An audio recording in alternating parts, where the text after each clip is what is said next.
Olá pessoal, nesse vídeo número 28, nós vamos falar de Nanã Borucu ou Nanã Boruquê, a grande avó. Esse sim, eu acho que, tirando o Doduvá, o Lucum, enfim, é, é, é uma das orixás mais velhas, né? E de uma natureza primitiva incrível. E vamos ver como que ela atua dentro da nossa psique, né, com toda essa, digamos assim, ancestralidade. Nanã Boruquê é a mais velha das orixás femininas, por isso mesmo considerada carinhosamente como vovó. É a mãe dos mortos e reina sobre as águas paradas, pútridas e pântanos. É a que rejeita, mas sempre recebe seus filhos no final da vida, pois representa a decomposição dos elementos necessários para a criação de uma nova vida. Ela é anterior à Idade do Ferro, o que é narrado na disputa que ela teve com Ogum, o ferreiro. Nana é severa e grave. Evidencia o poder feminino controlador e autoritário das grandes matriarcas. Disciplina os mais jovens nas regras sociais, que não devem ser transgredidas, sob penas de pesados castigos. Então, ela exerce esse poder sobre os mortos e utiliza-os como uma constante ameaça ao poder patriarcal instituído. Neste ponto, Nanã acaba se confundindo um pouco com as Iami Oxorongá, na qualidade de deusa idosa, poderosa e limitadora do poder patriarcal. Um dos seus mitos conta que ela administrava a vida dos homens de maneira cruel. Quando um marido brigava com a sua mulher e a mulher vinha queixar-se para Nanã, imediatamente a deusa dos mortos enviava fantasmas para atormentar o marido briguento. Os homens não suportavam mais esse estado de coisas e enviaram pedidos aos orixás para que resolvessem essa questão. Então decidiu-se que Oxalá deveria seduzir e se casar com Nanã. Olha só. Para poder roubar-lhe, então, nesse casamento, o segredo do poder sobre os fantasmas. Então Nanã apaixonou-se por Oxalá e casou-se com ele. Certo dia, em que ela ausentou-se da casa, Oxalá travestiu-se de Nanã e foi falar com os mortos, dizendo que de agora em diante eles deveriam obedecer a Oxalá. Assim, ele poderia defender os homens dos ataques enviados pelas mulheres. Nanã descobriu o engodo e batalhou com Oxalá. Porém, ela o amava e assim decidiu acabar com esta briga. Mas apesar de ter conseguido seu intento como castigo, Oxalá é obrigado a vestir roupas femininas quando se apresenta. Então, ela parou com esse castigo, mas também fez uma proposta para Oxalá que, a partir de então, ele tem que se apresentar com roupas femininas. O poder feminino só pode ser exercido pelo homem se ele integrar o feminino em si mesmo. Há uma narrativa próxima a esta, também que Verger conta. Essa nova narrativa, esse mito, narra a passagem do dinamismo matriarcal para o patriarcal. Então, a gente vê o matriarcal não em seu aspecto inicial de fertilidade e manutenção da vida, como em Oxum, ou da educação, como em Iemanjá. Em Nanã, vemos o matriarcado na estrita intenção de manter o seu poder de dominação e controle sobre o mundo.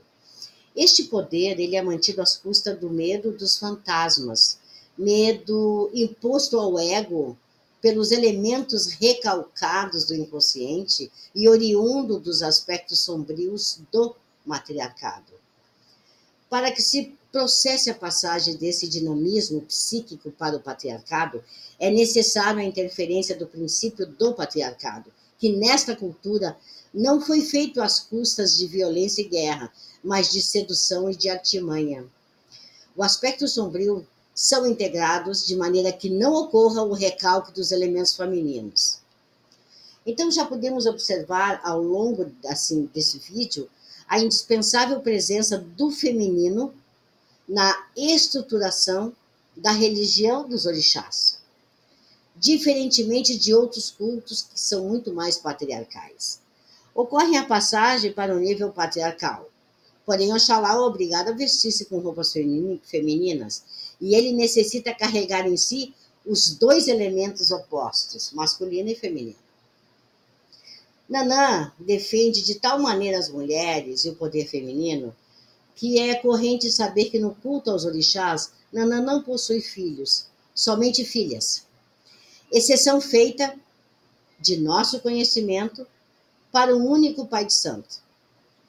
Ela representa esse poder feminino que, sendo destronada do seu poder, ela revolta-se e torna-se rancorosa. No entanto, é a deusa que possibilita o surgimento de nova vida, que brota da decomposição de estruturas anteriores, onde ela rejeita os filhos, mas sempre os recebe quando eles voltam no fim da vida, ou melhor, na morte. É a ideia da terra-mãe que expulsa a vida de si, mas acolhe no descanso da morte.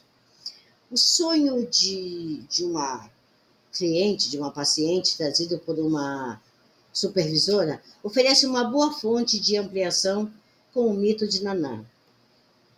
A sonhadora, a cliente, estava diante de um charco. Havia muita lama e parecia um pântano cheio de cadáveres. Atrás havia uma montanha e no alto desta uma casa. A sonhadora deveria atravessar o pântano e a sensação dessa travessia era de podridão. Quando chegou ao outro lado, recebeu auxílio da irmã do seu avô materno, que lhe estendeu a mão. Então, as suas associações com essa tia-avó foram: ficou viúva cedo, seus filhos foram criados por outra pessoa, e ensinou a essa paciente a costurar e bordar com retalhos. Este sonho e as associações feitas fornecem elementos para que se proceda à ampliação através do mito de Nanã. A sua ligação excessiva com a figura da mãe, matrona forte e austera, levou-a a evitar as relações afetivas, além de criar um afastamento com a experiência de grupos, próprios da adolescência, obviamente, né? Ela se tornara velha antes do tempo e manteve-se no reino materno para evitar os terríveis fantasmas que podiam ser invocados. Se no aspecto negativo Nanã é rancorosa pela perda do seu poder, por outro é a imagem da velha sábia, senhora da sabedoria e dos mistérios da vida e da morte, e daí sai esse sincretismo que lhe é outorgado como a senhora Santana, ou Donana, a mestra. Em Nanã, encerramos o ciclo das mães, que inicia-se com Oxum, a mãe jovem. Yansan, a mãe distante mais atenta. Iemanjá, a mãe madura. E Nanã, a mãe idosa, carinhosamente considerada vovó. Considerando esses 4 estágios de manifestação do princípio feminino e que são representativos dos estágios da ânima, podemos criar uma aproximação da seguinte forma. No primeiro estágio, a mulher mais ligada aos elementos tribais e ctônicos. São representantes as guerreiras, Obá e Yansan. No segundo estágio, a mulher mais romântica, correspondendo à donzela dos cavaleiros andantes e representada pela docilidade de Oxum. No terceiro estágio, correspondente à Virgem Maria, a mulher espiritualizada, encontramos a maternal Iemanjá. No quarto e último estágio, a mulher sábia, encontramos as severas e profundas Euá e Nanã Boruquê ou Borucu. Então, esse é o mito da grande vovó, da nossa saluba vovó, Eu espero que vocês tenham gostado. Esses vídeos, vocês, se puderem para entender melhor, ouçam novamente, vocês vão entender o aspecto desses mitos e o que acontece na nossa vida, né? E o próximo vídeo vai ser Oxalá, o Pai Velho e Sábio. Um forte abraço, até a próxima.